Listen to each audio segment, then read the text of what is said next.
We know you have something here in a few minutes, so we appreciate you taking the time. After the first round, you guys were getting killed. You guys lost a few games. And then now you have almost half of the teams left in the Sweet 16. How was the emotional roller coaster for you over the last couple of days? And how do you feel about your conference and their performance thus far?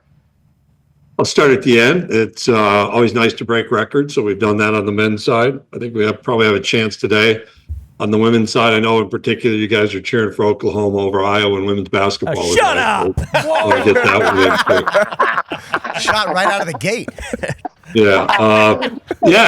There's like an irrational anxiety. If you were like next to me during these games, there's nothing I can contribute, right? And you're watching the highs and the lows. I pounded my fist on the table a couple of times over the 4 days of the tournament, but good news is we had a pretty good Saturday, Sunday. Went 7-1. Go ahead, Rap. I was actually going to get right to that. No, look, I want to. I was going to open the floor to a victory lap, but you seem to have already taken that. When you're watching, as you should, by the way. I'm an SEC guy. I covered Mississippi State now. Way to go, Greg. Nice. Yeah, you're Columbia guy. Yeah, but I got a cowbell in my NFL Network studio. All right, we're all in. Which I'm sure Commissioner knew. I was wondering, how do you watch? Like, can you take us into are you full throated for every team, and then you move what? No, not Pause. In a weird way, Pat. Not in a weird way. How? Describe to us what it's like for you watching the NCAA tournament, knowing what you've said, knowing what a lot of people think of the SEC. What's it like? So I'll show you an example. Here's a visual example. When I'm at games, I have a little card and I have the time, the timeout, and the teams. College basketball in particular is a game of streaks, like scoring streaks, defensive streaks. And so my nervous energy is the outlet as I track the games as they go based on the timeouts. I was sitting next to Steve McLean, Senior Associate AD, works in communication to Florida yesterday because I attended games in Lexington and Raleigh over the weekends. He probably has a bruise on his upper thigh because I punched him when things went well. Like Balmer? Yeah.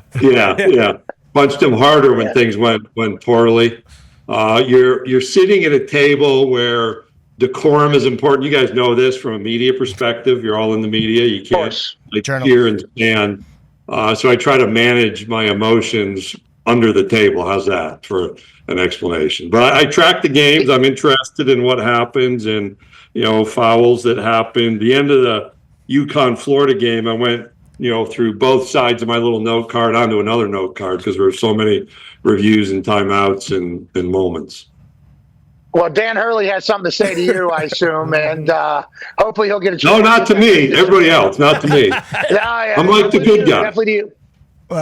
D-Butt will have the last question for you here in about a second, but my question for you is, if you guys don't win the national championship now, bust? This is all a big fail? The SEC stinks at basketball? Is that how we should view it and talk about it? People write that. No, not at all. I think we've achieved things that aren't there. Now, I want to be on that trophy stand.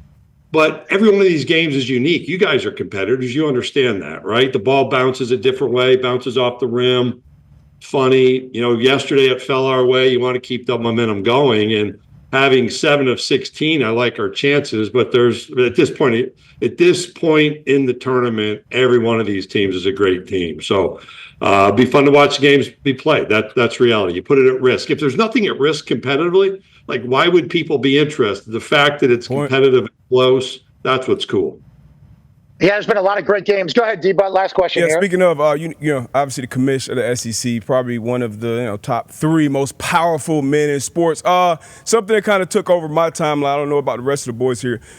What's your morning routine? Getting ready for your days, whether it's a tournament, college football playoffs, or whatever it is. Usually I'm up at 5:30, go for a run. Eat breakfast at home, pretty boring. Drink my coffee in the office, usually before 8. We had a power outage because of a storm, so I couldn't get my garage door to open. No. I had a little bit of a technical glitch. So then what happens? Hold on. Are you moving it from the bottom thing, or how? I was texting staff for a ride, actually. Texting staff for a ride. A little bit of design flaw we have to work on there.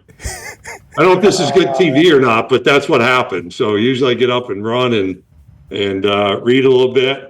Today, I was trying to figure out how to get inside my garage so I could drive to work. Okay. Hey, Commish, why don't you stick your face into some sparkling water with ice in it tomorrow, and good luck the rest of the way. We appreciate the hell out of you stopping by. Cheers. Cheers to you, brother. Ladies and gentlemen, the Commissioner of the SEC, Greg Sankey. Yeah! Commish!